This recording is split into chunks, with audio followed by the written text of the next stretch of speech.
The thought of breaking up started last week, because I realized that I don't have much feeling for Matthew anymore. I was lost in thought when the person in the bathroom came out after taking a shower. He wasn't wearing any clothes again. He stood in front of me with a candid look. The young man had charming eyes and an excellent body proportion, with the right parts long and the right parts slender. Little seducer, alas, is another time to test my patience. Brother, I turned over and pretended to be asleep, praying in my heart that he would get dressed quickly. It was no use. My pajamas were lifted up. A chill came from my waist, along with some water. He did it on purpose. Cut the act. I know you want it. The young man drew circles on my neck. He's really good at seducing me one way after another. I can't lose. I turned over, got up, and directly transferred 100,000 into his phone. With a straight face, I said, "Come here." This is the imposing manner a sugar daddy should have. Matthew held the back of my neck with one hand and turned off the light beside us with the other. In less than an hour, the alarm went off again. Matthew was the first to wake up. He patted my face. "Brother, it's time." He really knows how to kill the mood. I never get the upper hand. Kissing is paid for, and sex is timed. I feel like the sugar daddy with the least say. I was furious. I kicked him out of bed. The young man picked up his clothes, bent down and kissed my lips. "Good night. This one's on the house." I went to take a cold shower again. I remembered running into Dr. Oliver from the Department of Proctology 2 days ago. "Dr. James, why does your complexion look worse and worse?"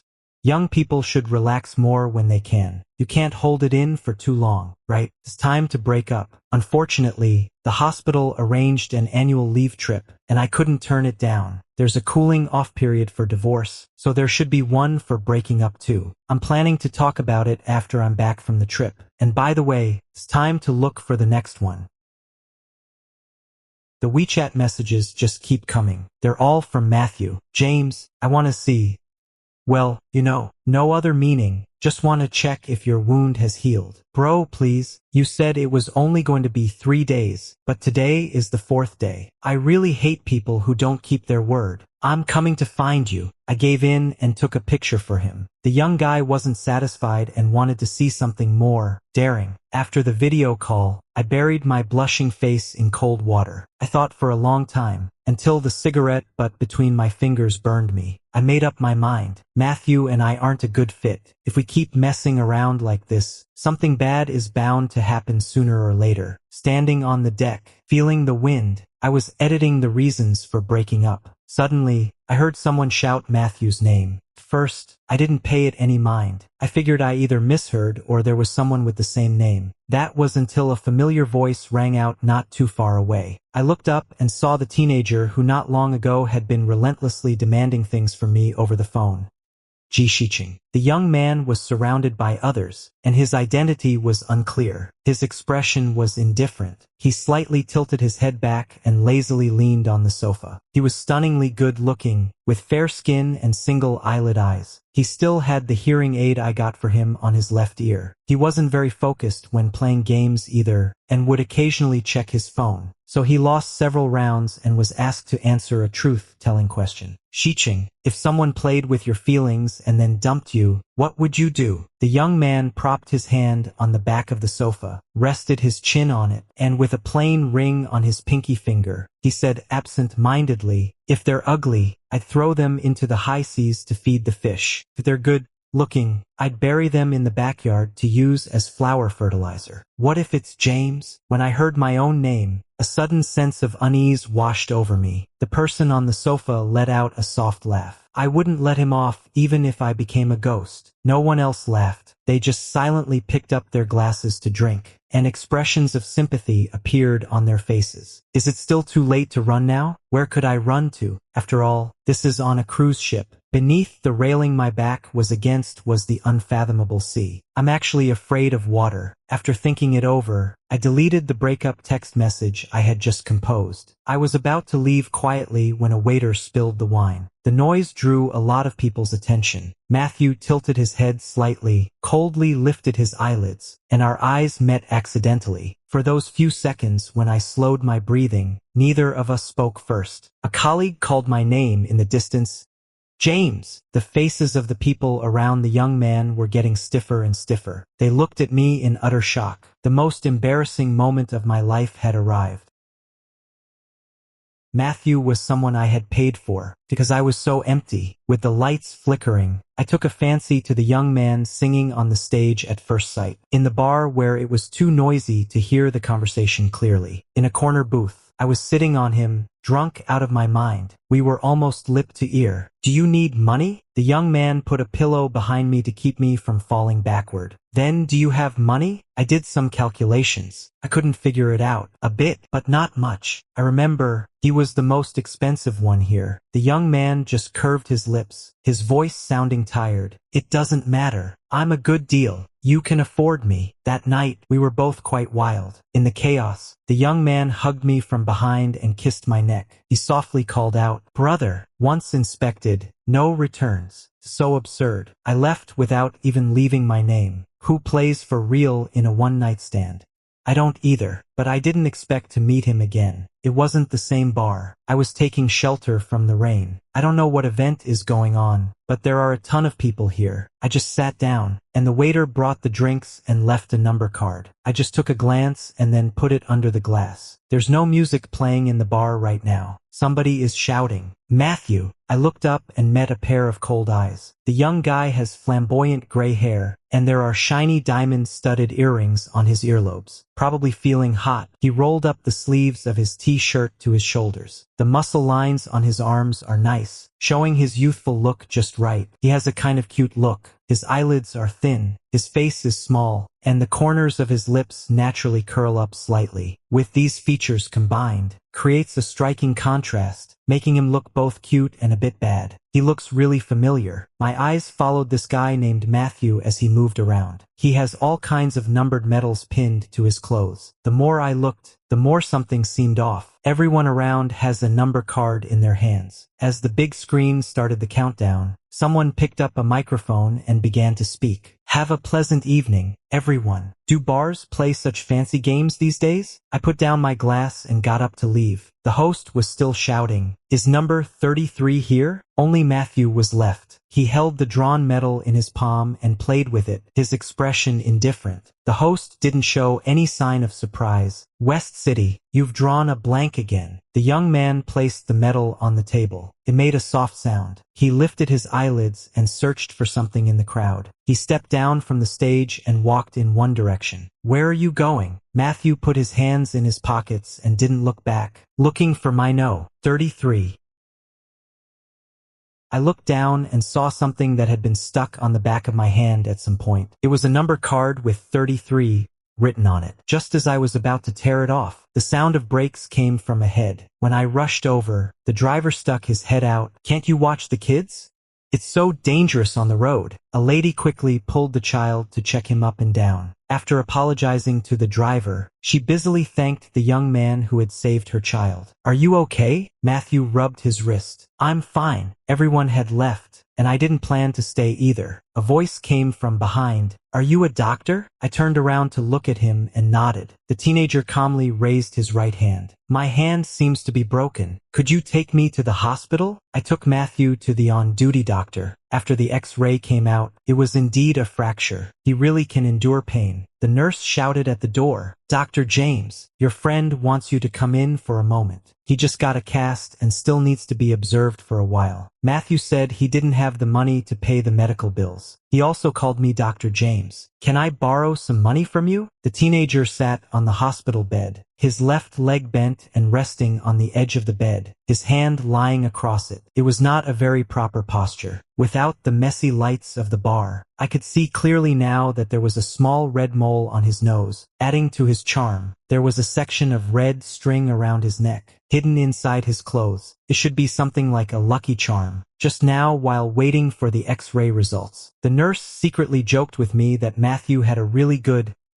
looking face. even better than some celebrities. I thought, indeed. Otherwise, he wouldn't be the top billed performer in the bar. The only flaw, perhaps, was that he was wearing a hearing aid. We're not familiar with each other. I refused. Matthew stared at me and said softly, "Brother." My fingers twitched slightly. I kept my lips tightly pressed and said, "Don't call me that casually." The young boy gave a cute smile. He said slowly, "Number 33. I instinctively reached for my pocket. In the young boy's left hand, he was holding a number card. He flipped it over, and it showed number 33. When did it end up with him? The doctor came in and asked, "What's number 33? I went over and snatched the number card from the boy's fingers, rolling it into a ball. "Nothing," I said. The young boy secretly poked me. Actually, after that night, we got pretty familiar. There was an unruly top performer in the unruly bar. Matthew needed to be hospitalized. Before I left, I paid all the expenses. The young boy's WeChat avatar was a white cat lying down and sleeping. I sent him the address of a house. "When are you moving in?" Matthew didn't bring any luggage, just a white cat, the same as the one in his WeChat avatar. I handed him the prepared contract. It was a 1-year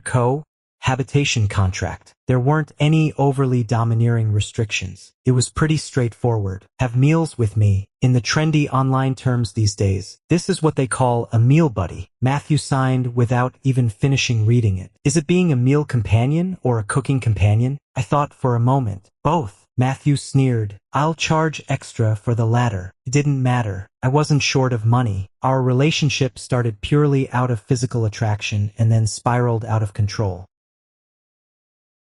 The deck wasn't a good place to talk. I took Matthew back to my room. "Sorry, it was wrong of me to keep it from you, but I had my reasons." My face turned red as I tried to push the person on me away. "Hey, talk is talk, but what's with all this cuddling? Get off me first." The tenderness in the young man disappeared. He grabbed my wrist and said coolly, "Do you think I'm dirty?" As he pressed down, the thing around his neck dug into me and distracted me. I fell silent. I was thinking about whether I should believe what he said, because this guy said that he was threatened by his boss to come here, and that he was just doing his job, drinking with clients. "James," Matthew pinched my chin and moved closer. "Dare you show any disgust?" I still forced myself to say that sentence. "Let's break up." The person on me froze. Pain shot through my chin. The young man gave a laugh that was hard to read. "Sure, that easy?" I was just about to heave a sigh of relief. He stared fixedly at me and said, "Touch me one more time, and then we're breaking up."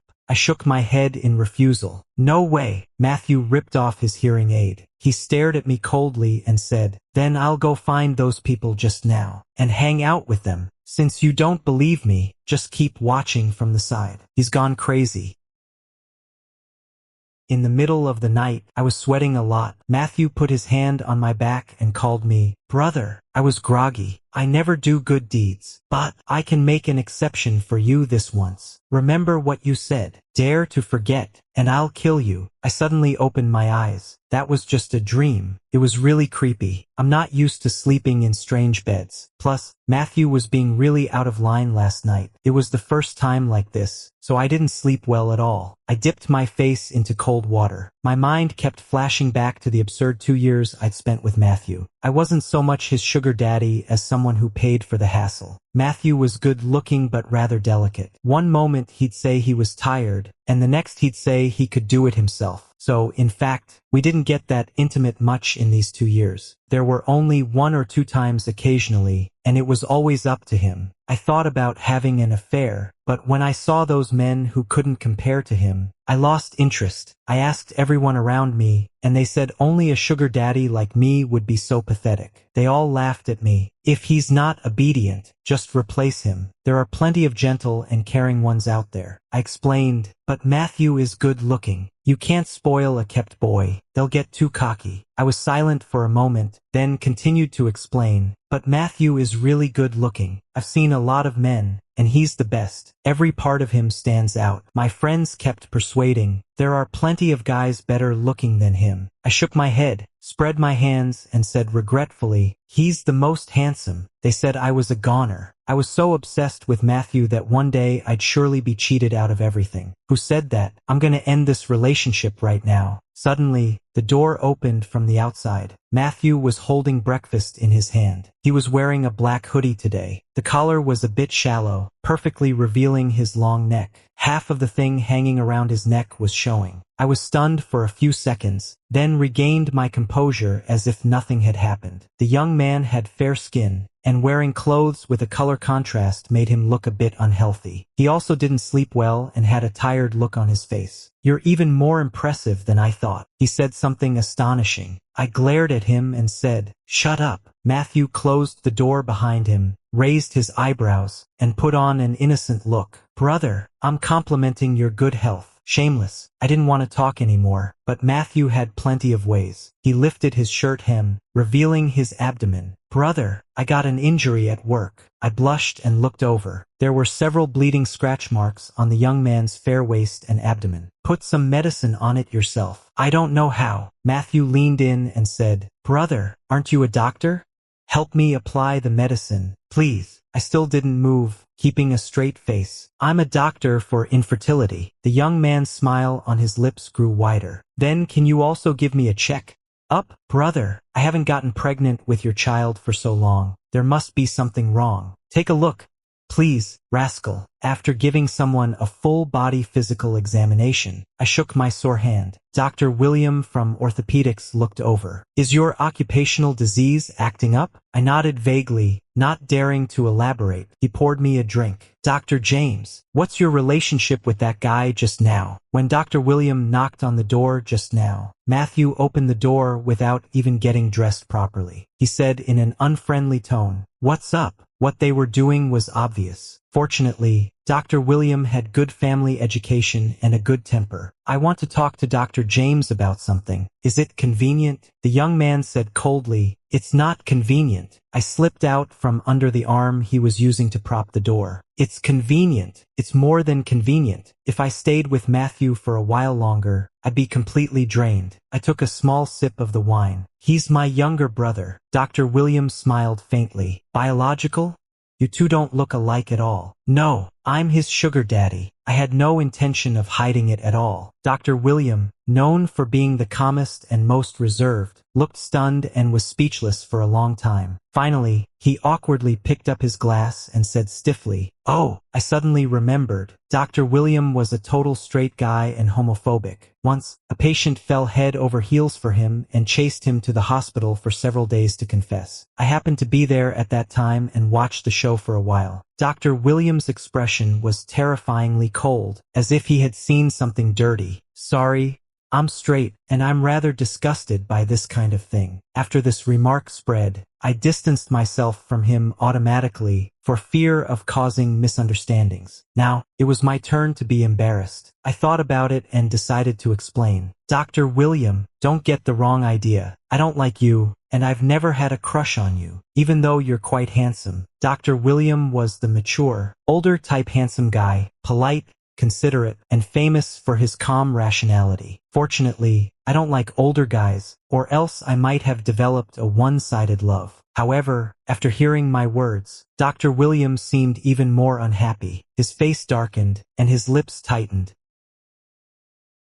Thanks to my deliberate delay, dinner ended a bit late. Dr. William pressed his fingertips to his temples, the alcohol starting to hit. I glanced at the message that popped up on my phone and didn't feel like dealing with it. Someone pinned down the hand I'd casually placed on the table. I looked across at the man. "Dr. William, are you drunk?" Just as I was about to pull my hand away, he grabbed my wrist instead, his grip tightening bit by bit. "Dr. William?" Dr. William opened his eyes and said in a calm, gentle voice, "This isn't the hospital. You can call me by my name, William." "Yeah, why?" I didn't understand what he was getting at. "What do you mean?" The man fell silent and let go of me. I pulled my hand back and rubbed the warmth that still lingered on it. I couldn't figure it out. After I took William back to his room, I didn't rush back. It was the last day of the sea trip. I was still hesitating. I didn't really care if Matthew was lying to me. We weren't even a couple, so there was no need to get angry over something like that. But these past few days, Matthew had been sticking to me like glue. It's way too abnormal. "It makes me can't help but think of that sentence," he said. "It's kind of creepy, to be honest. What are you running for? Matthew, you weren't so arrogant when you were begging me for money back then. Speak up. Who made you feel better? Matthew was cornered by a group of young masters. They were the same guys from that night. I still remember some of their faces. They were all pretty good looking, each with their own charm. This is the tavern on the cruise ship.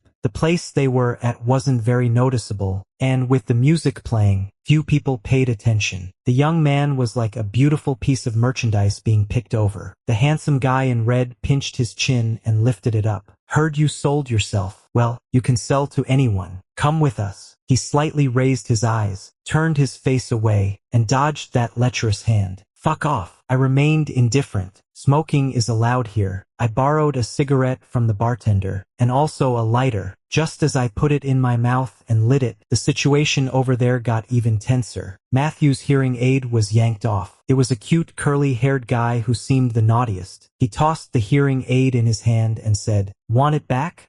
Get on your knees and beg me." The waiter brought an ashtray. I looked up and said thanks. I flicked the ash off the cigarette butt. The young boy was left all alone, a look of indifference and impatience furrowing his brows. Give it back. He just reached out to snatch it when the hearing aid dropped to the ground and got stomped on. It was broken. The curly-haired cutie raised his hands with a wronged expression. It fell by itself. Matthew silently crouched down. When he was about to pick it up, the hearing aid was kicked around by several people. A full glass of red wine was poured over his head. The laughter was ear-piercing. I stubbed out the cigarette butt in the ashtray. Then I stood up. Matthew, before he could turn to look, the ashtray in my hand had already been thrown at the one who was laughing the loudest. Who hit me? My head.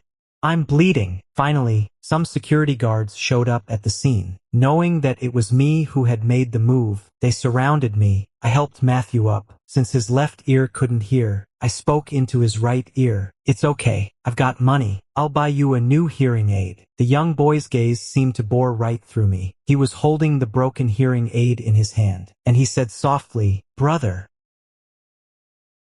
The other side said they were going to arrest me and send me to jail. I spread my hands helplessly. Sorry, I thought you were a hoodlum. I reacted too quickly. The guy in the red shirt, still clutching his head and howling, said, "You're the hoodlum.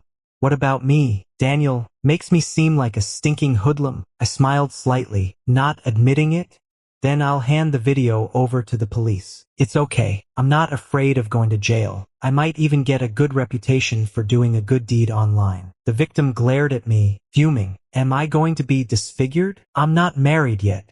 I don't want to be disfigured. The man with glasses nearby, annoyed by the noise, kicked his chair. Quiet. He was the only one who hadn't made a sound or taken any action just now. He was quite gentle and said on his own initiative, "It was our fault." The curly-haired guy didn't say much either. He just kept sending some messages on his phone and looked at me in a strange way. I called someone whose contact was marked as he. "I've run into a bit of trouble." The other side asked smugly, "Did you kill someone?" "That's not that serious." I glanced at Daniel, who was still yelling. "Just a little blood. At most, he might have a concussion." The person on the other end deliberately put on a reluctant look. "Such a small matter. Lawyer Henry doesn't take small cases. He likes those that are full of challenges, so it's hard to hire him. But I solved a troublesome matter for him years ago. I added a condition. I'll also take care of your son's infertility problem in the future." Lawyer Henry immediately flew into a rage.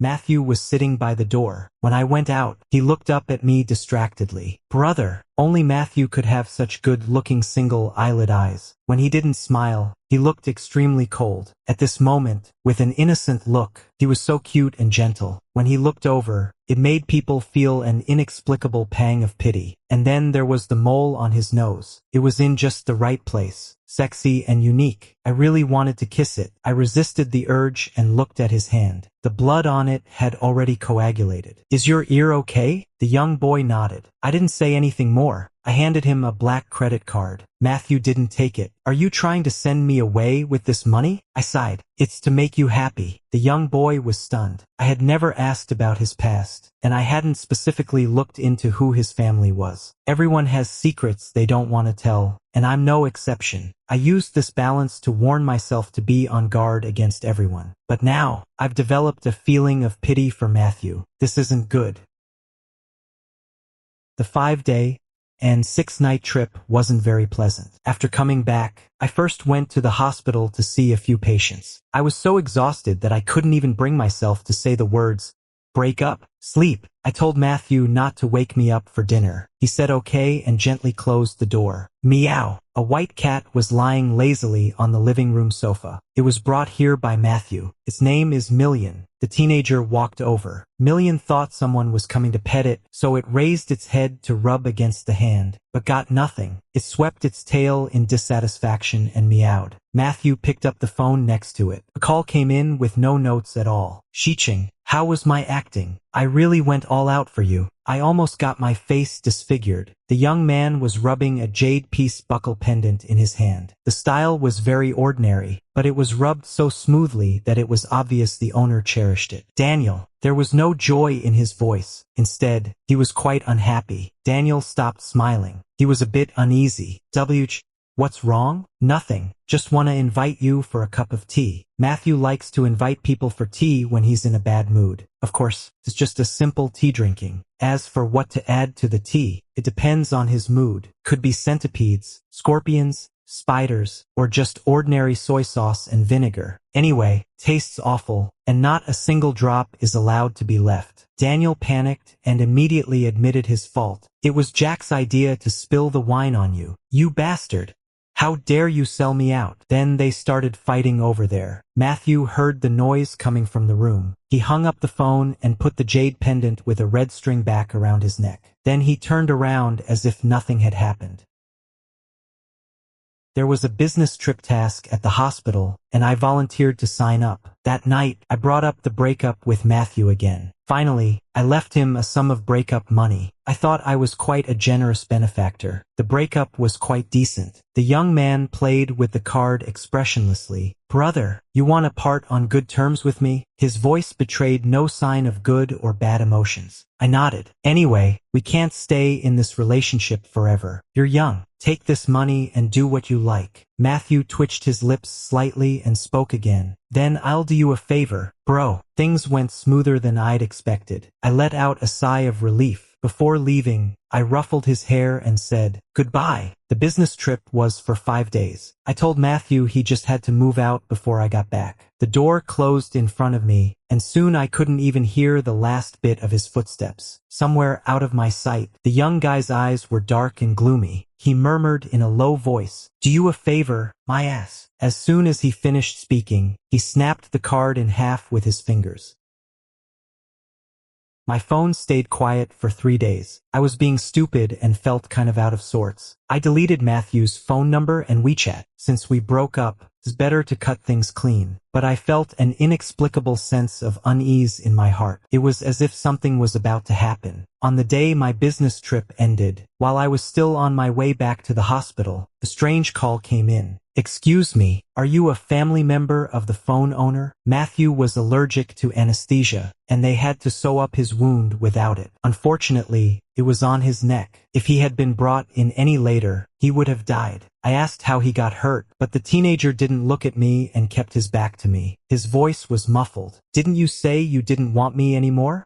Why are you asking about this? I didn't press the matter further. Well, you have a good rest then. That night, the nurse on duty called me. Dr. James, the patient in room 301. Bed 11 has a high fever. I sat up. Has a doctor gone over there? The nurse was frustrated. The patient isn't cooperating with the treatment and wants to be discharged. When I arrived, the patient in bed 11 was still refusing treatment. There's no need to save me. It's a waste. The helpless nurse saw me. Dr. James. Matthew stopped talking, turned his face away, still not willing to look at me. Why don't you want treatment? The teenager didn't answer. Matthew responds better to kindness than to force. I walked over. Come on, your wound is inflamed. If you don't get treated, you'll die. I don't care, he said casually. The teenager's face was in the shadow, away from the light. Anyway, no one cares if I live or die. Even you are tired of me. I'm not tired of you. Then why do you want to break up? Hearing this, how could I not understand? If I were more sensible, I should leave right at this moment. Don't meddle. But the person in front of me is the one who has actually accompanied me for 2 years as my bedmate. I clearly know that I don't love him. I just enjoy the pleasure he brings me. Maybe it's because I've been a doctor for so long that I can't stand seeing him give up his young life like this. Or maybe I just simply think it's a pity for such a good-looking person to die so easily. So, using a coaxing tone, I decided to compromise first. I won't abandon you. If you behave, I'll always take care of you.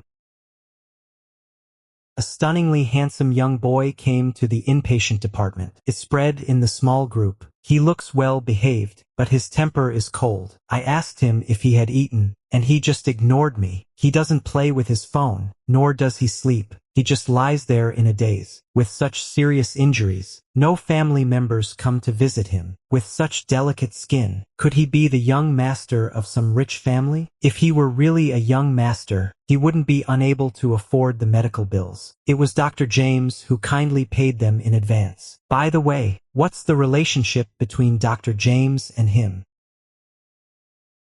Matthew's wound was healing. He'd be discharged from the hospital in the evening, but the direction to his home was the opposite. On the phone, Jack was still urging, "My cake is waiting for you to cut it." The young lad, who'd just been satisfied, was in a fairly good mood. 5 minutes. Today was Jack's 20th birthday. He loved a lively atmosphere and had invited everyone he was familiar enough with to just call by name. Fortunately, the bar belongs to his family, so he can splurge as he likes. Matthew was the last one to arrive. His appearance successfully shifted the focus away from the birthday boy. Compared to before, Matthew is so well behaved now and has no aggression at all. He dyed his hair back to its natural color, took off his earrings, and his slender and beautiful neck was wrapped in white gauze. His eyes were so innocent that it seemed like if you gave him a piece of candy, he'd follow you home obediently. Some people who didn't know Matthew well were getting eager. "Is this the one you said was crazy? How does he seem anything like what you described?" She was pulled back by her accomplice.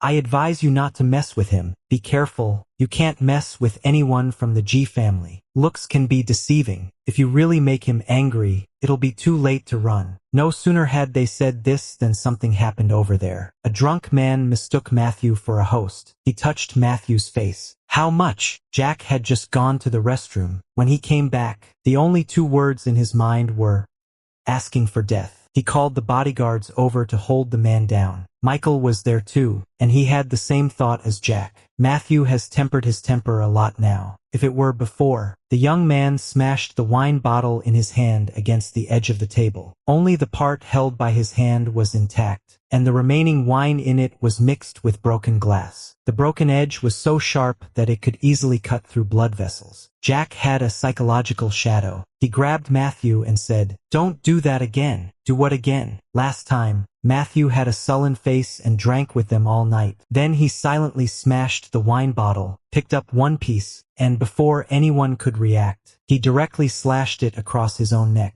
"What a lunatic." "I'm in a good mood today," the young man said unhurriedly as he stepped on the man's back and handed over the half-broken wine bottle. "Drink this, and I'll let it go." Although there was a smile in his eyes and brows, it made people feel an inexplicable chill. The man didn't know Matthew. He came along through some connection, and after drinking too much, he wanted to show off. But he didn't expect to offend this guy. "I was wrong.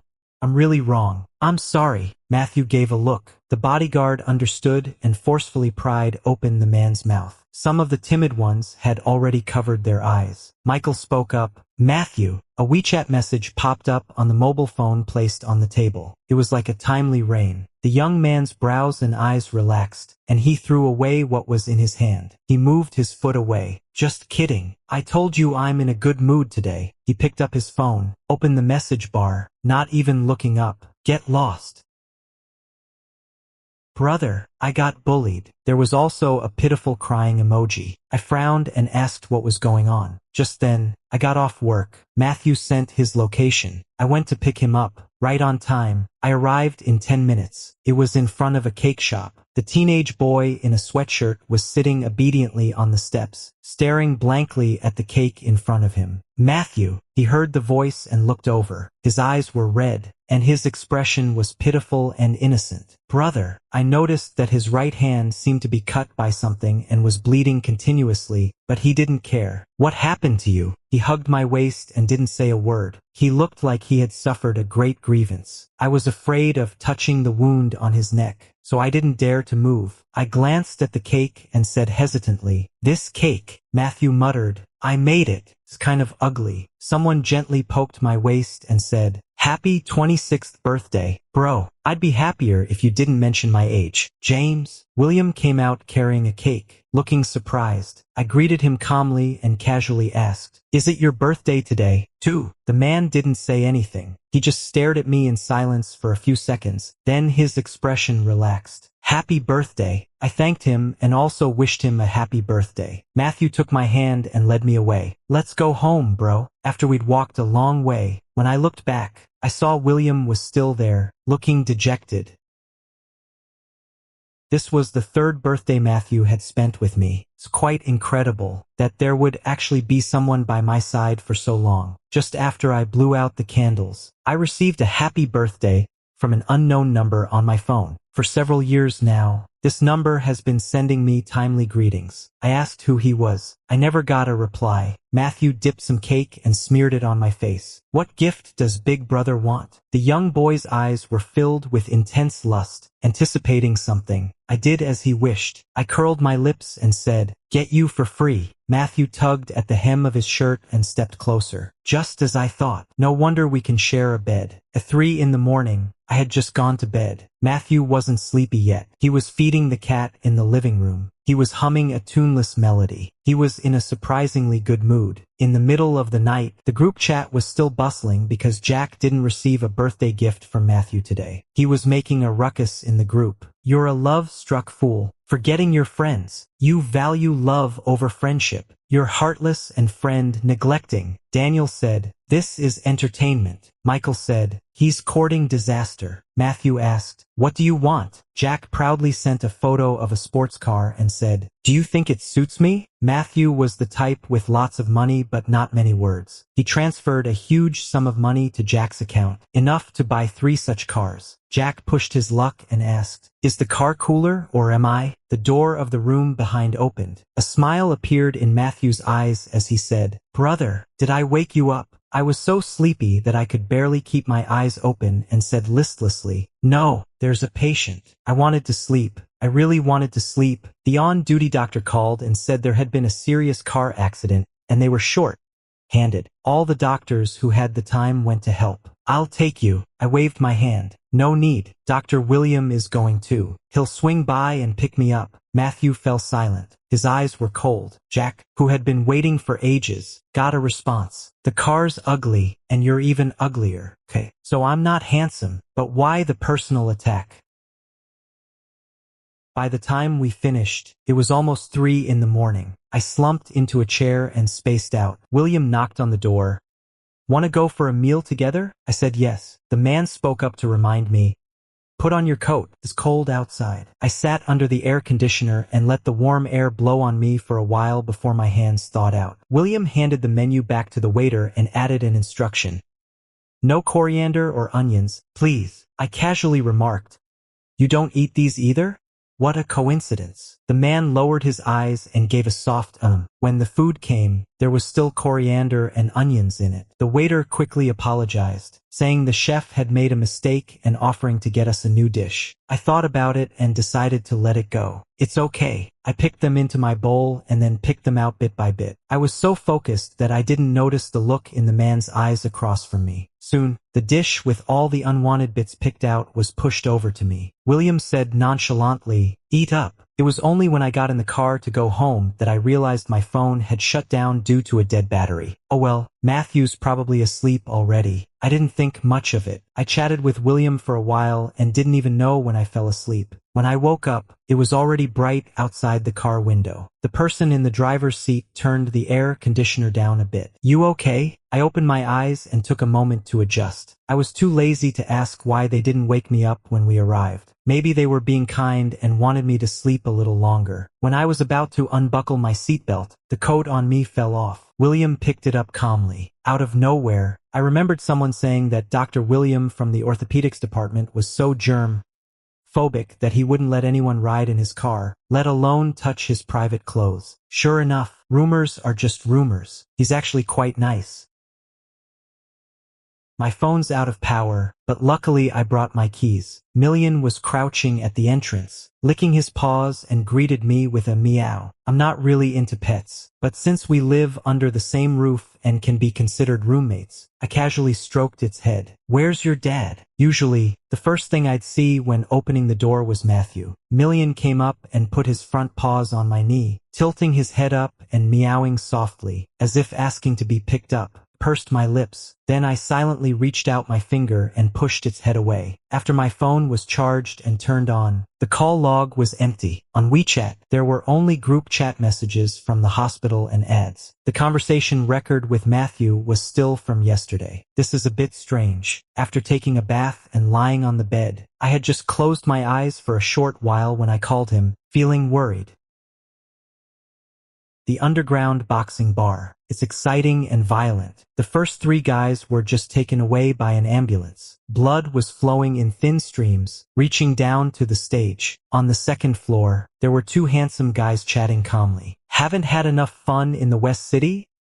Said Michael, wearing a pair of silver-framed glasses. Looking gentle, but only on the surface. He raised his hand to check the time. It's already been 5 hours. The guy who had consecutive wins downstairs seemed more like he was being beaten rather than beating others. If it weren't for someone guarding him, he would probably have pretended to be dead and run away. He kicked Jack, who was playing games beside him. What happened today? The game interface went black. Jack tossed his phone aside irritably, glanced at the man sleeping on the innermost sofa, covered with a coat. No idea. He crashed his sports car into someone else's car worth hundreds of thousands, and then dragged the guy here. Matthew's exact words were, "As long as you're not dead, get up and fight." Only this guy could come up with such a torturous method. Jack admired Matthew for 2 things. He's ruthless, and he can fall asleep anywhere, even the noisiest places. Like right now, Jack could barely stand the noise, but that someone was sleeping soundly, not even stirring. Oh right, he's deaf in one ear. Daniel wasn't here today. He went to South Korea. The guy was really worried about getting disfigured. Suddenly, the phone that had fallen to the ground rang. Both of them looked over simultaneously. A white and slender hand reached out from under the coat, with a plain ring on the pinky finger. He pressed the reject button, then turned over and went back to sleep. They were used to this by now. James doesn't even try to stop him. If he did, that someone wouldn't be here. Yeah, you're right. The voices woke up the person inside. He rubbed his hair impatiently. What time is it? The bodyguard who had been quietly standing by looked at the time and said, "It's 10 o'clock. Young master." The teenager half opened his eyes, got up, put on his hearing aid, and leaned on the sofa to take it easy. How should one describe that face? He had single eyelid eyes, neither too big nor too small, just the right size. There was a tiny mole on the bridge of his nose, which was just right. His hair was tousled from sleep, slightly curled, making him look rather young. But at a glance, it seemed to fit his face perfectly. If he were a girl, this type would probably be called a sweet girl. This sweet girl might have a sweet face, but his temper isn't sweet at all. He's the meanest among them. He never forgets a grudge. The teenager's skin was incredibly white, with his blood vessels clearly visible. There was still a bandage wrapped around his long neck. He was only wearing a short-sleeved shirt, which had several deep and shallow wrinkles from being rubbed. When he stretched, a section of his thin and white waist was revealed under the hem of his shirt. If you looked closely, there was even a tooth mark on it. Alluring. The coat draped over him had half fallen to the ground. The bodyguard didn't dare to look up much, picked it up and folded it carefully. Matthew took the warm water that had been poured for him. Is that guy dead yet? The person he was referring to was the winning champion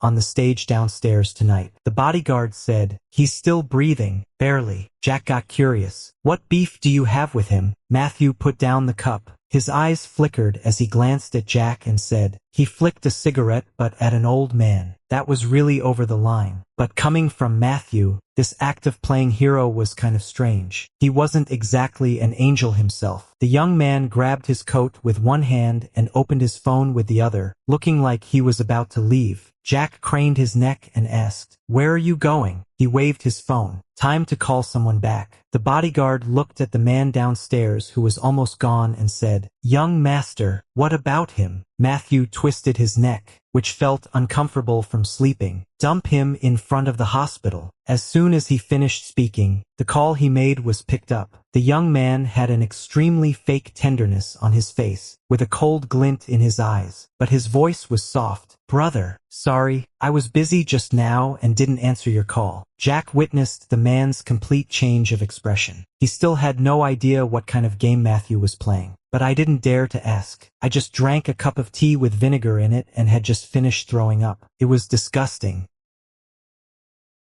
I was too lazy to even open my eyes. Hearing some noise from Matthew's side, I guessed he was at a bar. It's okay. The young man moved to a quieter place and leaned against the wall. Brother, are you checking up on me? I opened my eyes instantly. William called. You left something in my car. I asked what it was. The man was silent for 3 seconds, seemed to want to say something but held back. A box of... Alright, I got it. Damn it. Yesterday, I just threw on a piece of clothing and went to the hospital. There was something I randomly bought when checking out at the supermarket a few days ago in the pocket of that clothes. Both of us seemed a bit embarrassed. I should say something. I tried to act calm. If Dr. William doesn't mind, you can keep it for your own use. I've tried it. This one is not bad. Dr. William seemed to give a cold snort. Sorry, I don't like this flavor. Matthew, who had been left waiting for a while, was getting a bit annoyed. His voice turned much colder. Who called you? I'm so sleepy and don't want to move. William. Matthew's eyelids drooped. He was clearly unhappy. What did you two talk about? Took so long. Actually, it was only 5 minutes. I left something in his car. The teenager pressed. What thing? I said, a baby's burial set. Feeling much more at ease with Matthew, I continued, it's brand new. I'll go pick it up later. The teenager suddenly piped up. I'll go get it. You're not allowed to go. William also lived alone. The doorbell rang sooner than expected. When he saw who was outside through the peephole, his eyes gradually turned cold. After opening the door, his expression returned to normal. We meet again. The last time they met was at 6 in the morning. The teenager stood somewhat slouched, his eyes cold and indifferent. He played with the lighter in his hand, the flame flickering on and off, dancing under his chin. Is Dr. William's main job treating patients and his side job being a home wrecker? William didn't get angry but instead smiled, his lips curving slightly. How do you know you're not the one who's redundant? The atmosphere was tense. The young man slowly put his hand on his neck. His expression was mocking. But it seems he doesn't remember you. The man's eyes turned cold. 7 hours ago, Matthew had been waiting downstairs. When the car lights shone over, he saw the person sitting inside at a glance. He saw William unbuckle his seatbelt and drape his coat over James. He also saw William lower his head and kiss the person in the passenger seat. The young man was calmer than he'd imagined. His eyes were cold as he witnessed this scene. He wanted to do something, but he couldn't be seen by his brother. In his brother's eyes, he was a poor homeless guy. His brother didn't love him, just felt pity and couldn't bear to leave him alone. So he had to keep pretending and not expose himself. The drunk, driving man flicked his cigarette but onto an old man. Matthew was excited inside. He'd found an outlet. Matthew, let him go. These were the last words William said. The young man looked at him indifferently. Is that possible? There weren't many patients on Monday. The people in the department made an appointment to have a dinner together after work. Dr. James, can I catch a ride with you? Dr. Oliver from the Department of Anorectal Diseases is coming too. His salary wasn't low, but he spent it all on skincare. Fortunately, the money wasn't wasted. 30, he looked like he was in his 20s. I heard that the men who pursued him were willing to be treated badly. I nodded. Sure. Then I sent a message to Matthew.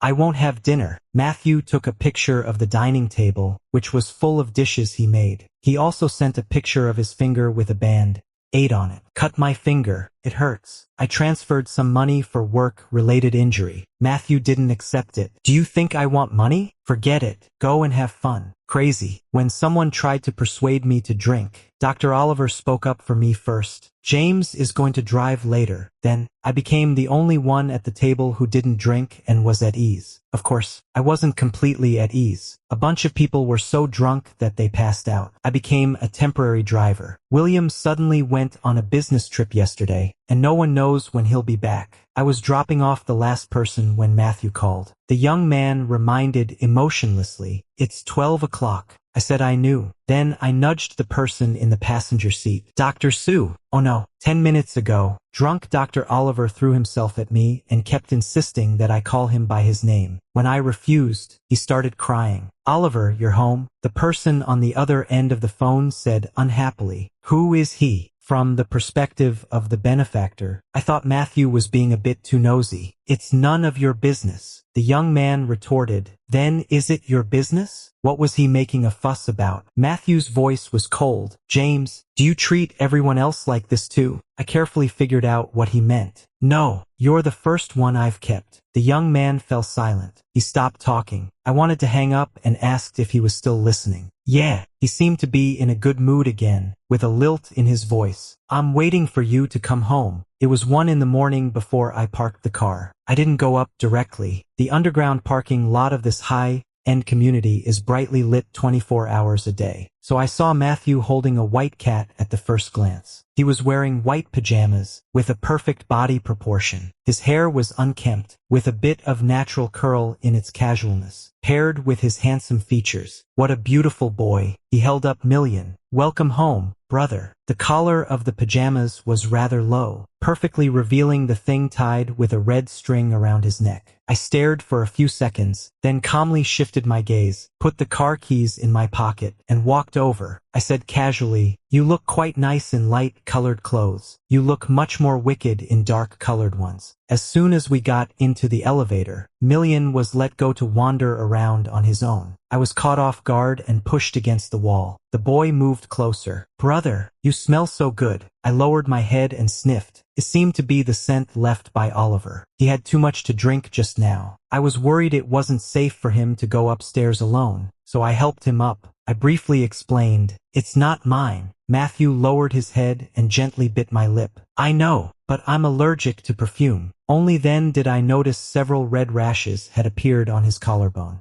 Pushed him a bit. Stop kissing. I'll take a bath when I get back later. The boy's hands around my waist didn't budge. He coaxed in a low voice. Either let me kiss you one more time, or I'll bathe you later. He's so young, but such a rascal. I said with a straight face, don't you charge for it? Last night, a 1-hour kiss cost me 100,000. Others are kept men, but he's a money-gobbling beast. Matthew made his voice even softer. An extra bonus. Should I say thank you then? Be serious. Million's watching. The teenager lowered his head and looked over. Million.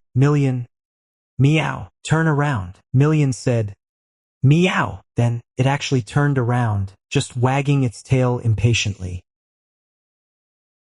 I was directly carried from the bathroom to the bedroom by Matthew with one hand. I want Big Brother to help me apply the medicine. I got into the covers, my face burning, just like the old saying goes, like father, like son. I was just about to get up when a scorching gaze lingered on me. I held back for a moment, then sat back down. Turn off the light. The young man propped his face up and smiled, his voice soft and innocent. But Big Brother, I want to see. What should you do if a canary doesn't behave? Can you hit it? It seems I can't beat it. In the end, I gave in and applied the medicine to Matthew like that. He can really endure it. The red rash has spread to the back. I'm worried. Let's go to the hospital. The teenager was lying on my lap, his hands a bit fidgety. I'm not going. Why? Allergies aren't a joke. It can be deadly if it gets serious. The itching on my leg was gone. He sat up and suddenly kissed me. He said casually, then I might as well die. It was the same dream again. This time I heard the heavy rain and saw him in the flash of car lights. The water splashed in circles on the ground. He stretched out his hand with difficulty and grabbed the teenager's trouser leg.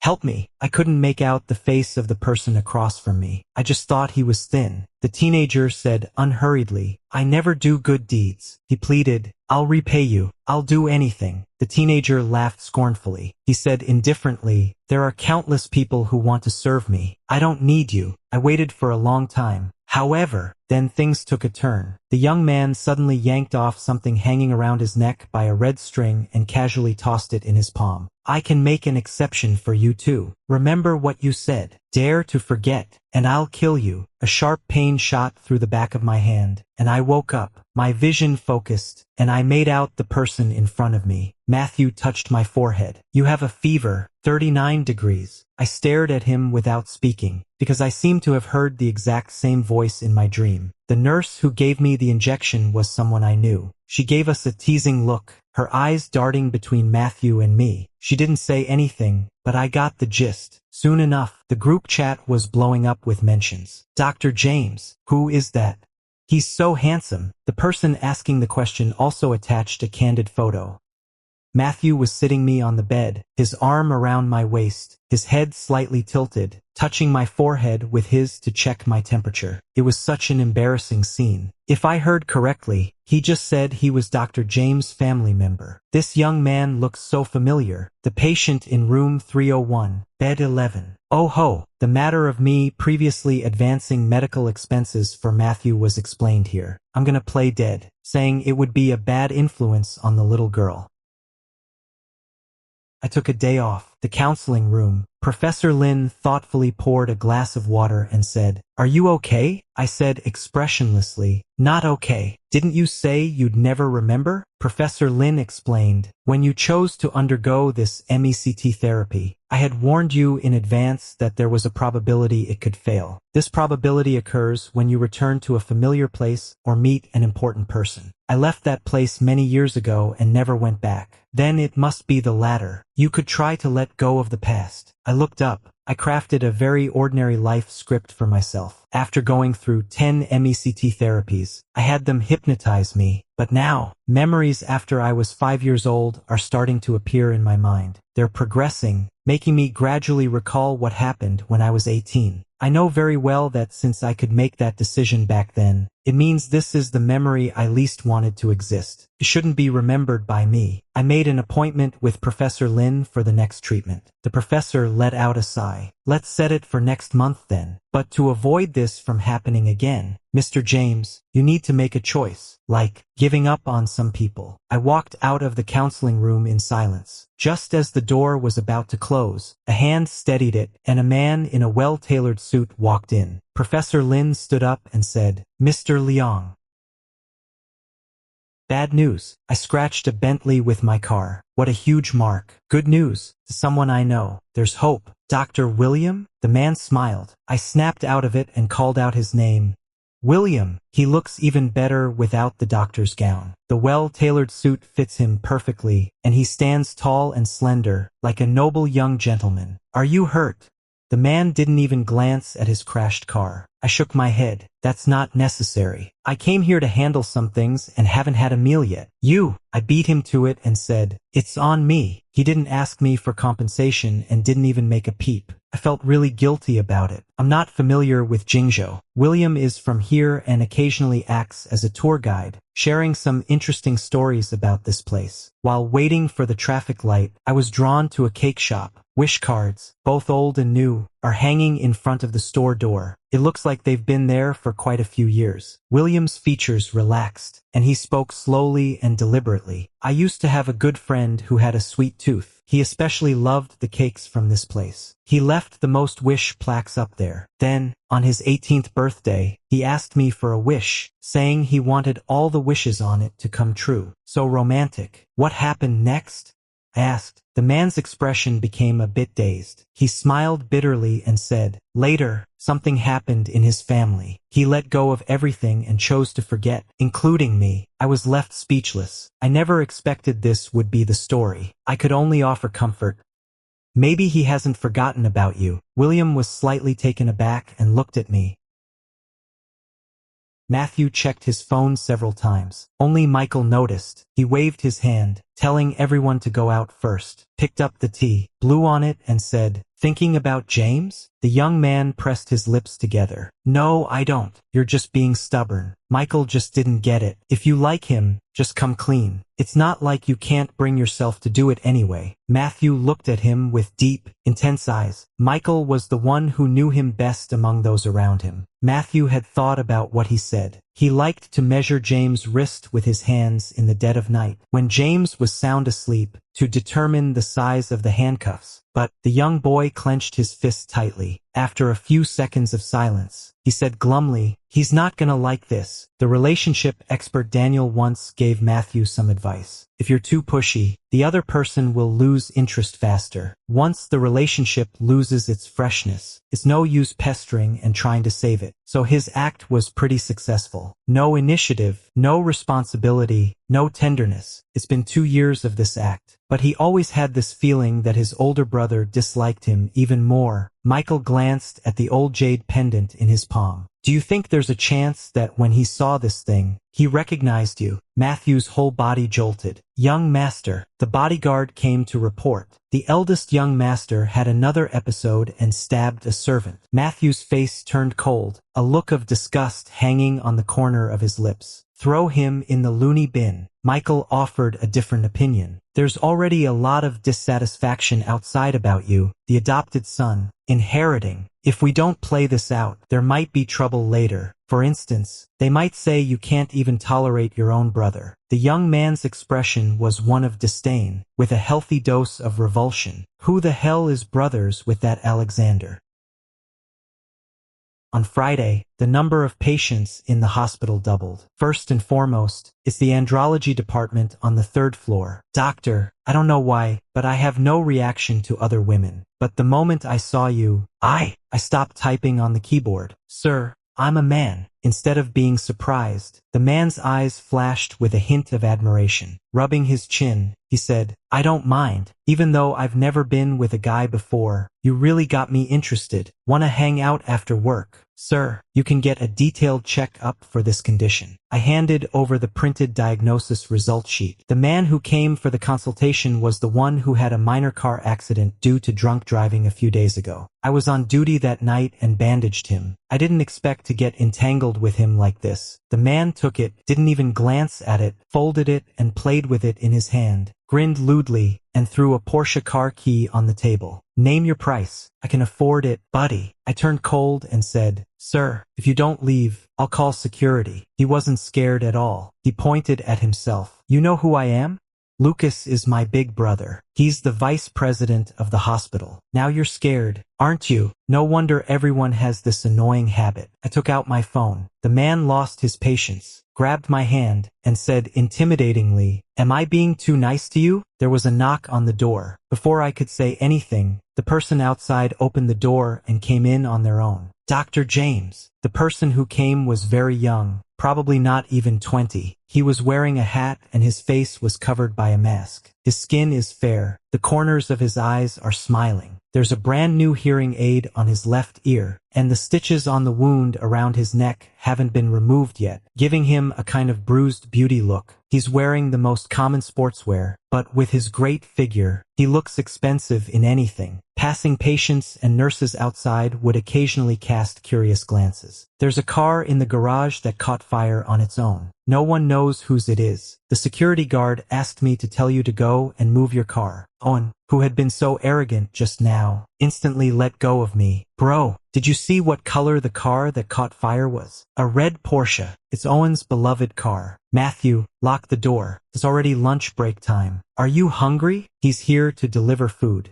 3 dishes and a soup, all to my taste. No need to go through all that trouble. I took off my doctor's gown and washed my hands. Matthew handed over the chopsticks, then grabbed a chair and sat down. I'm just doing my duty. His job is to have meals with me and be a qualified dining companion. I'm not picky about food. I'll eat whatever there is. Matthew loves cooking and he makes a different dish every day. I like to watch videos while eating, so I eat slowly. Sat for a while. Matthew put away his phone and tapped the table lightly. I'm gonna step out to take a call. The underground parking lot on the 1st basement floor. Where's the fire? Owen then realized he'd been fooled. He couldn't bear to kick his own beloved car. so he kicked an unremarkable Audi parked next to it. On the phone, I don't care, bro. I'm set on that doctor, no matter what. If you don't promise to help me, I'll report what you've been doing behind the scenes. She's willing to turn against her own family for a man. Lucas was so angry that his head ached. Dad warned you back then. You can fool around, but not in my hospital. It's just a James. Can't you find someone more obedient outside? Liking a man? Aren't you disgusted? Owen licked his lips, his eyes shining with excited light. You don't get it. I've slept with all kinds of women, but this is the first time I've seen a man I'm so eager to sleep with. It would be a shame to miss out. You should give it a try too. Lucas couldn't stand it anymore and just reminded him not to get himself into trouble. Owen didn't buy that at all. He thought, after all, that doctor was just a nobody. Whether he could get promoted depended on people in his own family. Even if things go too far, he's not afraid. Worst case scenario, he'll just shell out some more cash to smooth things over. He'd made up his mind. If being nice didn't work, he'd resort to force. That James is trying to play hard to get, but he doesn't have the patience for it. He was humming a song and about to take the elevator. Suddenly, a blinding light came on behind me. The Audi he had kicked was somehow parked in the middle of the road. The light was so blinding that he couldn't open his eyes. He raised his arm to block it and shouted, "Who the hell is it?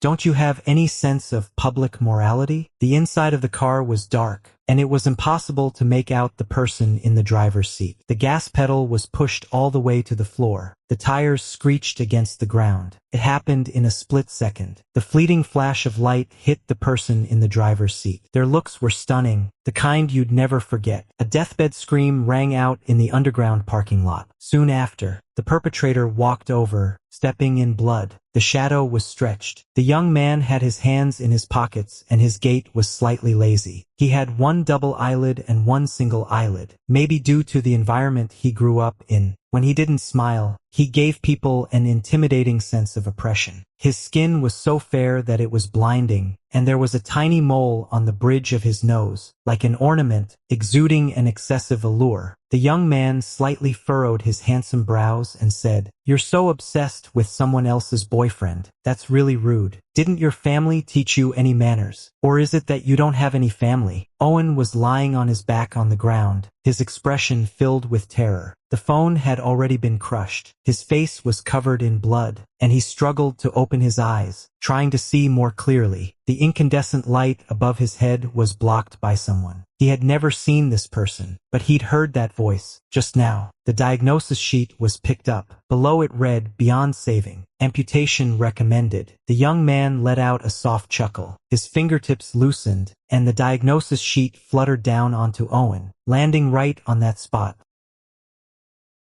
I had just washed my hands after finishing my meal. The door was pushed open. "Dr. James, the parking lot is on fire." It was the kind-hearted Dr. Oliver from the Department of Proctology. He came to remind me to move my car. I was stunned. I thought Matthew was just kidding a moment ago. I didn't expect it to be true. Matthew sent a message. "Don't come down." That's when I realized the car keys on the table were missing. Oliver wasn't busy at the moment and felt like stopping for a chat. He clasped his hands together, trying to contain his excitement. "Dr. James, your boyfriend's here with food again." During this period, Matthew often came to the hospital. Once, because of this face, he was mistaken for some celebrity, and a paparazzo even sneaked in to take pictures. To avoid trouble, I told him to always wear a mask. Over time, several versions of the story about Dr. James' boyfriend in the andrology department on the 3rd floor were made up. Some people say I'm the victim of Matthew's obsessive love, while others claim that Matthew and I eloped because our elders didn't approve of our relationship. Of course, there are also versions that are closer to the truth. There's a good chance he's being kept. The other day, I heard that young guy tell Dr. James at the entrance that he wanted to drive his car to pick up a friend. I also heard that he's still living in Dr. James' house. He has neither a car nor a house, looks young, and is shy to show himself in public. The rumor was spreading and sounding more and more believable. Oliver emphasized that he wasn't here to gossip, but to help Dr. James clear up the rumors.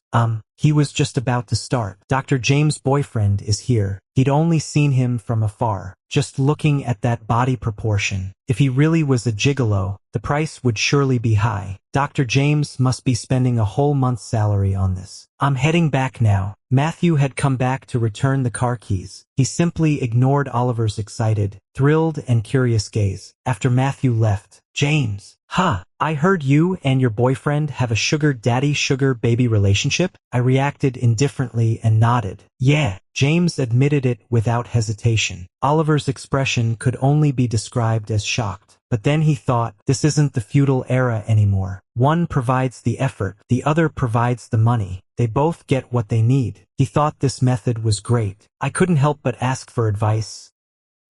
May I ask, how did you two meet? He also wants to keep a lover. Don't you already have a boyfriend? Dr. Oliver, who falls for every guy he meets, waves his hand and says, you can never have too many good men.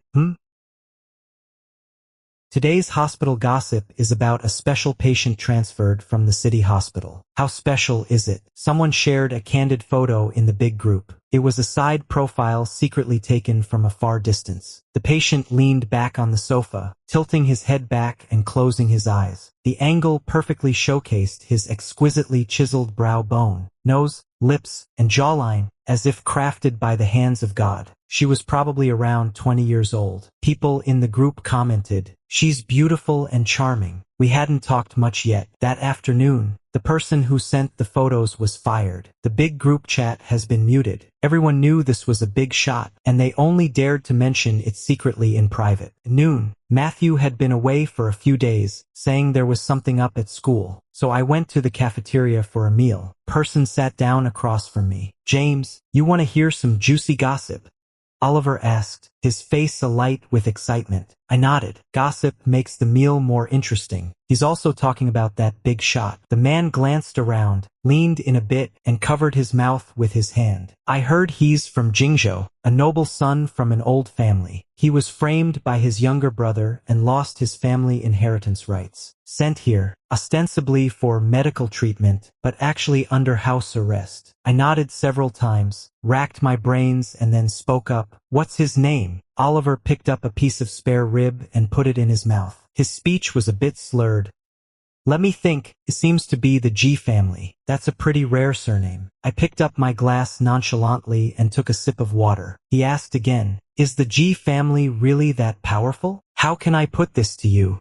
Oliver wiped his mouth and made an analogy. You know Lucas's family background, right?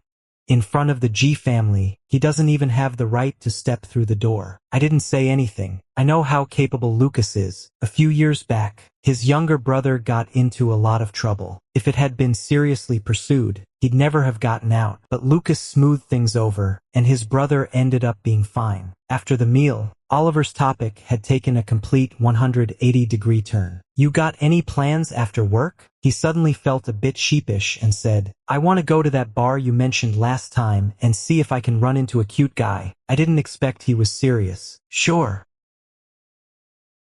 At 8 o'clock tonight. At this time, there aren't many people in the bar, and the music is rather gentle. Usually, people start coming in around 10 o'clock. Oliver had come without telling his boyfriends. He looked around, his eyes full of curiosity. I reserved a booth with a great location. Oliver immediately transferred money to me. I'll pay.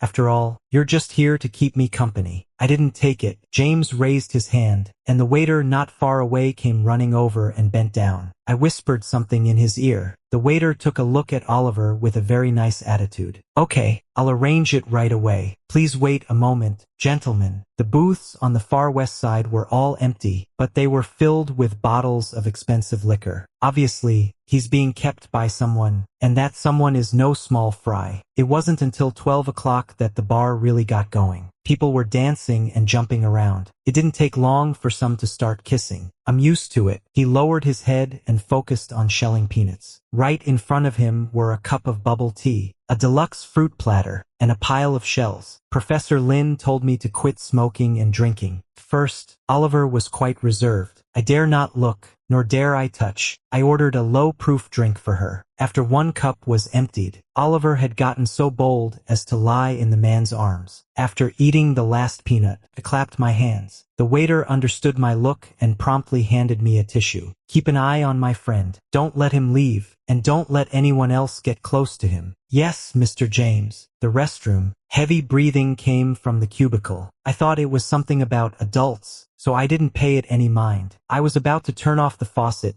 and leave when a message from William popped up on my phone, which was placed on the sink. The previous one was a surveillance video, and the next one read, "About Matthew." My finger was just about to click. The door of the cubicle was burst open from the inside, and someone fell to the ground. Wrapped in a coat was a hospital gown, and there were needle marks on the back of the person's hand. I didn't have time to think much. I laid him flat and checked the man's breathing. Suddenly, the man opened his eyes and grabbed my hand. "I've got some pills in my pocket." The man sitting against the wall looked at me intently, his eyes filled with curiosity and amusement. "You look familiar," I said. "You look familiar too. My name is Alexander." So he's the so-called most beautiful patient the hospital just put under wraps. That big shot who's not even allowed to be mentioned. He clearly ran out secretly. The bruises on the back of his hand were left from forcefully pulling out the needle himself. The man had rather soft features, his gender almost indistinguishable, and his whole being seemed to fit the term sickly beauty. His eyes were gentle, yet somehow they gave me an odd sense of unease, sending a chill down my spine. It suddenly gave me a sense of familiarity. "Since you're okay, I'm gonna take off." I had just walked a few steps. "You don't seem to remember me." I turned around, looking puzzled. I didn't get what he meant. The man tilted his head, his eyes filled with nostalgia. "James." I was stunned. Alexander looked me up and down. "You've changed so much." I didn't say a word and kept walking. "What's your relationship with Matthew?" Alexander let out a soft scoff. "Stay away from him." I looked at his departing figure and couldn't help asking, "Have we met a long time ago?" The man didn't turn back, nor did he say a word.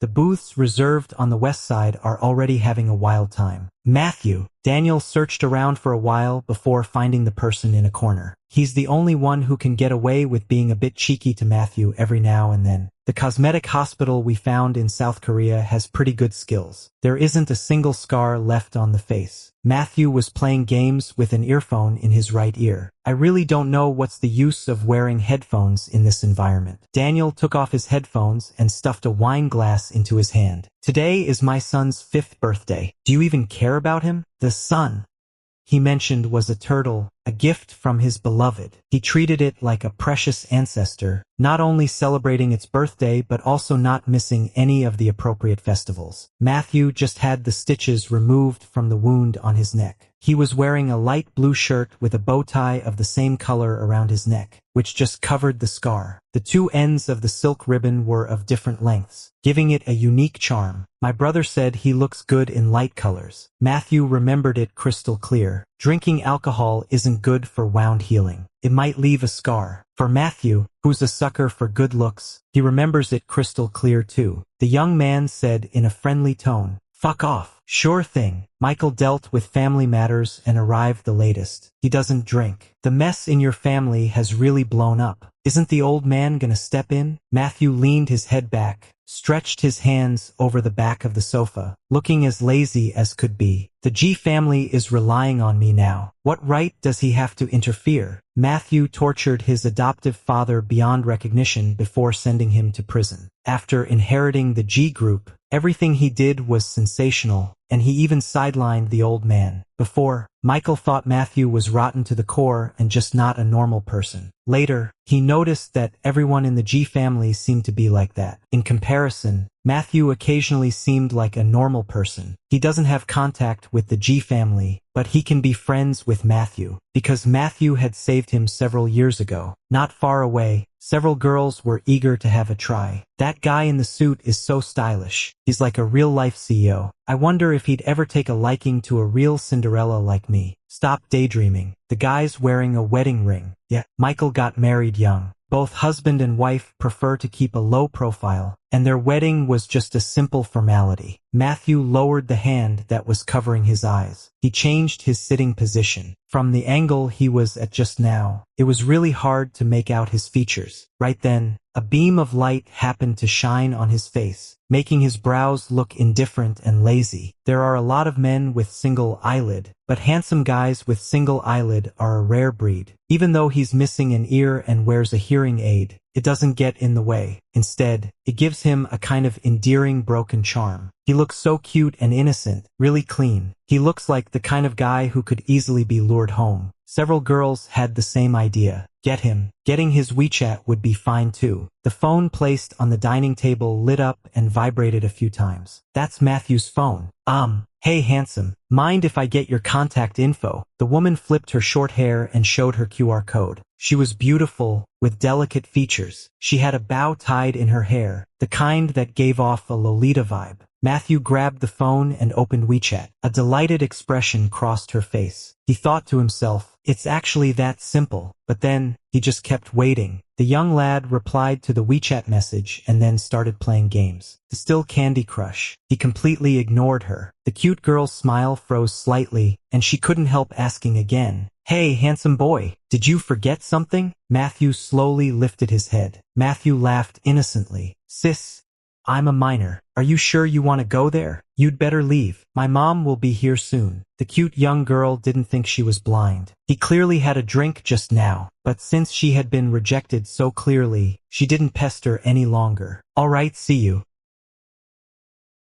"Where is it?" "Waiting for you at home." The emoji is a pitiful little puppy. I glanced at this message, then looked over at the young guy who was chatting with a cute girl in a Lolita style at the booth. Suddenly, he realized, I don't know Matthew at all. "Is that so? Come over and have a drink with us." Michael had seen an acquaintance just now and went over to say hello. He went over with half a glass of wine, and when he came back, there was still the same amount in the glass. He saw that after Matthew received 2 messages, his expression turned uneasy. He asked casually, "You look like you've been caught cheating by your boyfriend. You're both guilty and flustered." Matthew's lips curled into a cold smile. Matthew got up and said, "Shut up." His eyes searched around. It was fixed on somewhere. The man raised his glass towards him from afar, and there was also a male seducer sitting beside him. He put his hand on Matthew's waist and whispered something in his ear. Michael saw it too. He raised the glass of wine in his hand, smiled faintly, nodded slightly, and made a half-hearted toast to James in mid-air. That can count as a greeting. The man raised an eyebrow and said to Matthew, "Seems like your sugar daddy has found a new love." The young man bent down to pick up his phone and, out of the corner of his eye, shot a glance at the man who was eager to watch the show. Matthew said in a cool voice, "You talk too much." As a brother for many years, Samuel kindly reminded, "If you don't like that person, don't mess with them. Playing with feelings will come back to haunt you. Don't forget, at first you went there with the intention of repaying a favor." Matthew stopped his steps that were about to leave. "Who said I was the one who provoked him first?"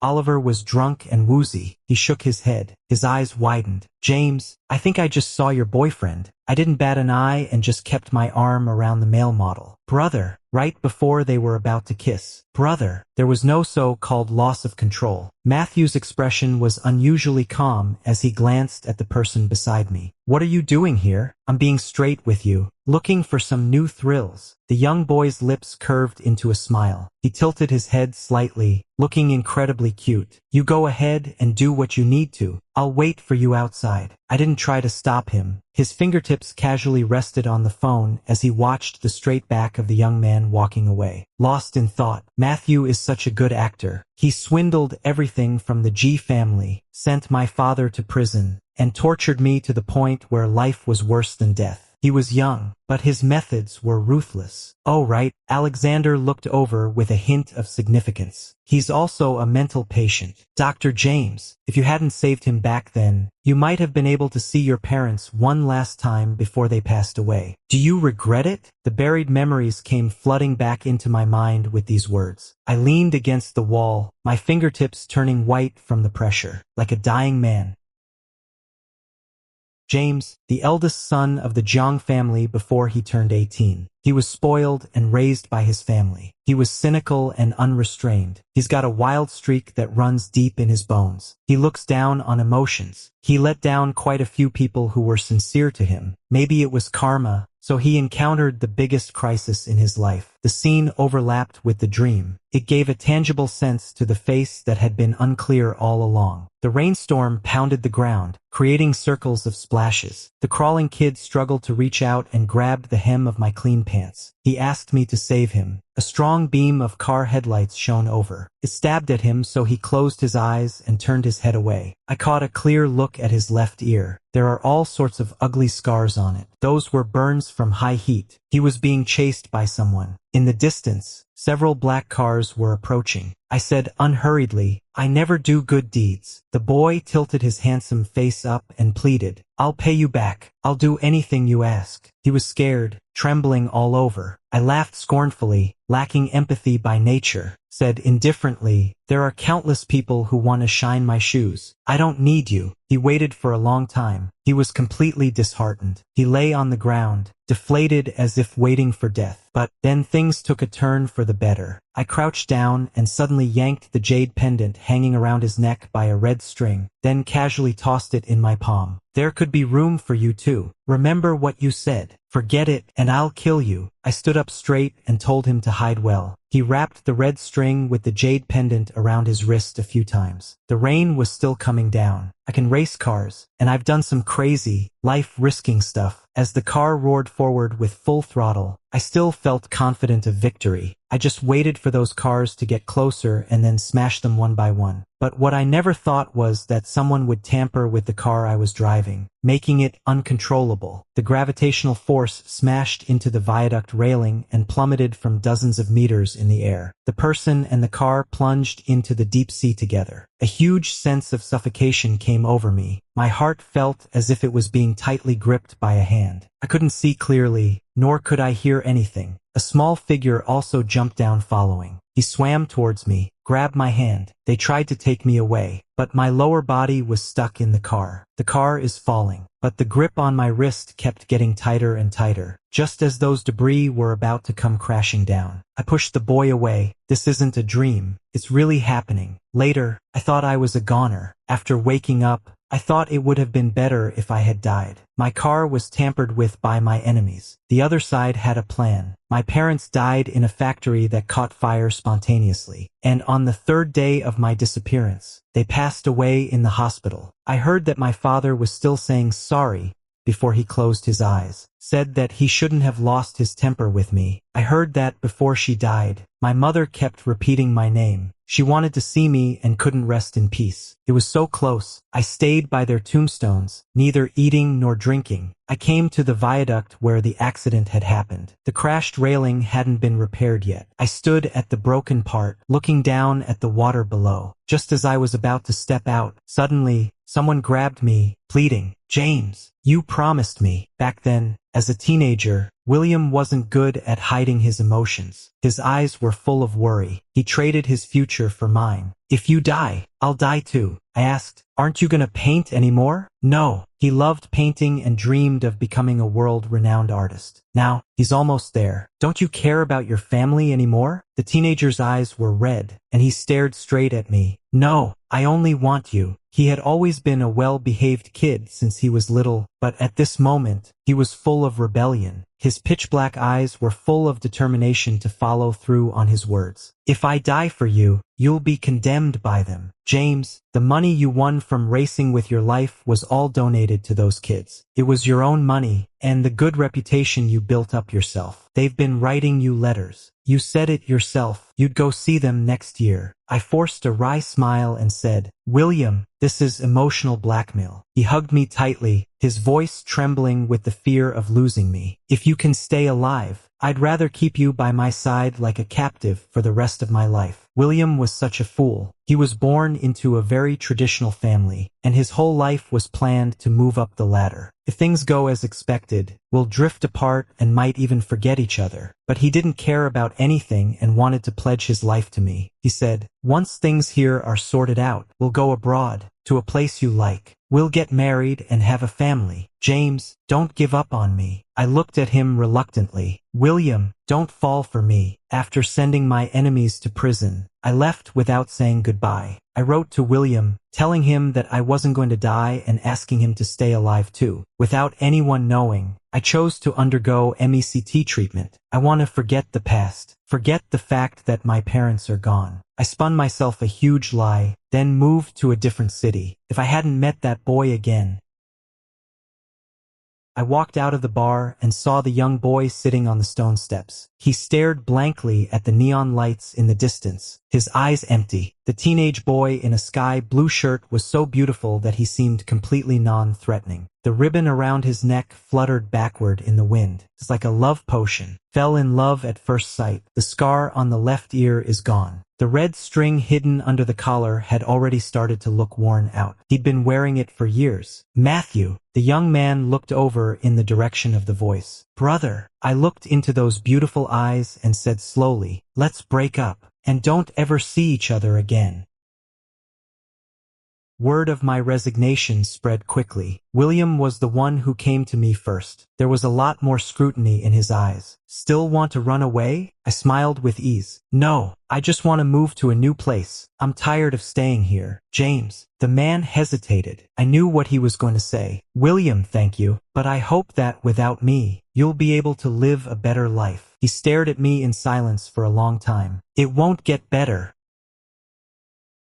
There's someone sitting in my car. The man's face was deathly pale, and he was still wearing a hospital gown. I thought you'd get back at him. Alexander looked bored. He doesn't have much time left. I'm not cursing. Alexander's illness is hereditary. Alexander was told by fortune tellers since he was a kid that he wouldn't live past the age of 20. Since the G family couldn't have a second son, they adopted Matthew. Because he wasn't their biological child, they couldn't bring themselves to treat him well. When Matthew was 6 years old, the G family found out that one of his biological parents was mentally ill. They were terrified that Matthew might have inherited this gene. He tried all kinds of extreme methods to force him to show a bit of suspicion. That day, the surveillance video William sent was from that underground parking garage. I saw a side of him that no one else knew. But then, I also saw photos of him when he was really little. There he was, tied up and hanging in the cold storage. There he was, being held down in the swimming pool. He was covered in bruises and cuts, looking nothing like a human being. Also, his ears were burned with molten candle wax. The perpetrator recorded a very short video. I heard him, who was less than 6 years old, crying in pain and shouting that he was wrong. All of a sudden, I remembered that one night I touched Matthew's eyes and asked, "What do you look like when you cry?" The young boy's eyelashes fluttered. He said softly, "It's ugly and unpleasant. It's really ridiculous. They're desperately trying to find excuses for their abuse. They drove a healthy kid crazy, then say to others, 'See, I told you he's a nutcase.'" I looked at Alexander in front of me. I broke up with him because whenever I saw him, I'd always remember what happened that day. It's just that I can't get over this in my heart. I'm also afraid he won't let himself go. Among them, he's the most innocent. You want me to take revenge on Matthew because you've lost to him many times, right? The man's eyes turned cold. Who the hell does he think he is? I finally understand why Matthew is so extreme. Because when facing the G family, I really can't stay calm. He's a good guy, not like you guys. You're not even human. Alexander just stared at me coldly. Are you standing up for Matthew? He asked this question in a really strange tone. I kept a straight face and said, yes. The man stared at me for a long time. Then, he suddenly averted his eyes and sneered. He's really lucky. For several days in a row, I've been followed by someone. I thought Alexander was getting desperate until I saw a piece of social news. They said someone was attacking people with a knife and was saved by a kind passerby. The perpetrator was none other than Owen, who had just been discharged from the hospital. The situation was chaotic and no one could make out who that kind-hearted person was. I caught a sharp glimpse of a hazy figure in the video. The person was wearing a mask, and their head was covered tightly by a hat. His fingers hung and slightly curled in his sleeve, a ring on his pinky finger, blood trickling down. Matthew. I haven't seen him for 3 days. That day, I said we should break up. The young lad burst into tears without warning. Is it that I'm not good enough? Brother. He tried to come over and hug me. I said earnestly, Matthew, it's my fault. I'm not the one you should like. And there's more. You don't need to repay me. I walked a long way, but I could still see him standing there, looking at me with red eyes. You're still hoping for me to turn back. But Matthew, I don't want you to trap yourself into loving me in the name of repaying a debt.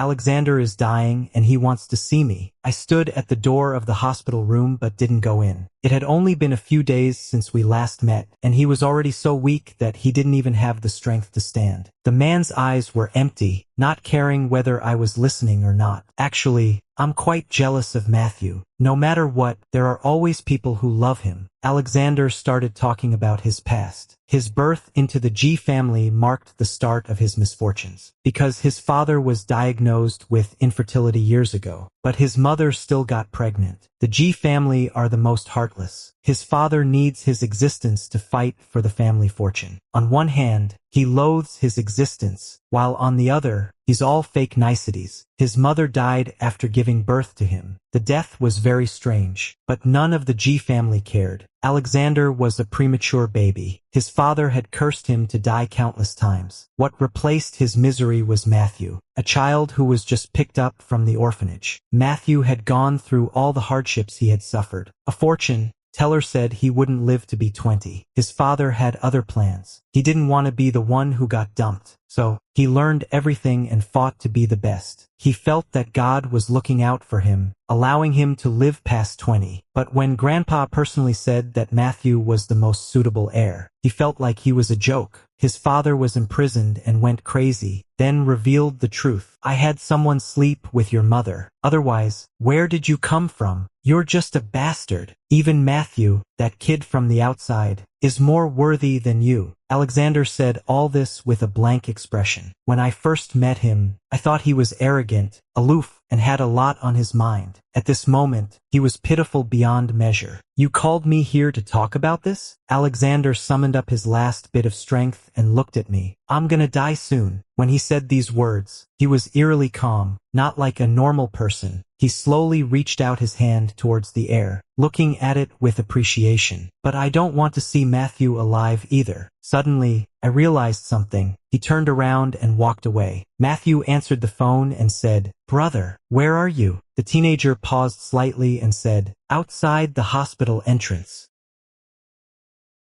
The sound of footsteps faded away. Alexander slowly wiped the smile off his face. He looked out of the window. He said in a low voice, I've made myself sound so pitiful. Why don't you show me some pity? Alexander is also deaf in one ear. He didn't want to be treated as a disabled person and never used a hearing aid. So he didn't hear James' question.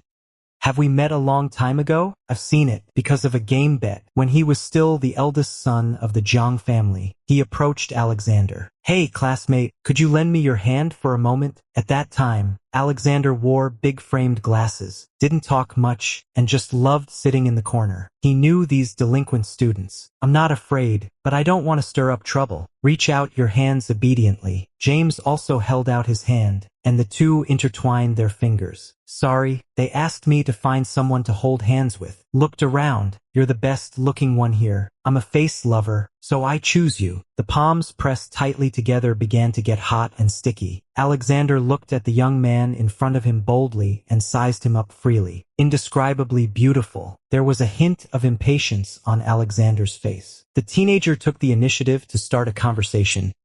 Do you have a crush on someone? Jinan wasn't good at dealing with this sort of thing and just shook his head. Do you like girls or boys? Alexander hesitated. James took it to mean something else. Let go of him before a minute had passed and took a step back on his own, saying, Sorry. The other person gave him a lollipop. This is all I have. Goodbye. At 17, Alexander had a lot on his mind. He lacked the courage to go after what he wanted. All he could do was clutch his lollipop tightly and softly say goodbye. At 27, Alexander was still timid. In the empty hospital room, with regret, he slowly closed his eyes and said, James, goodbye.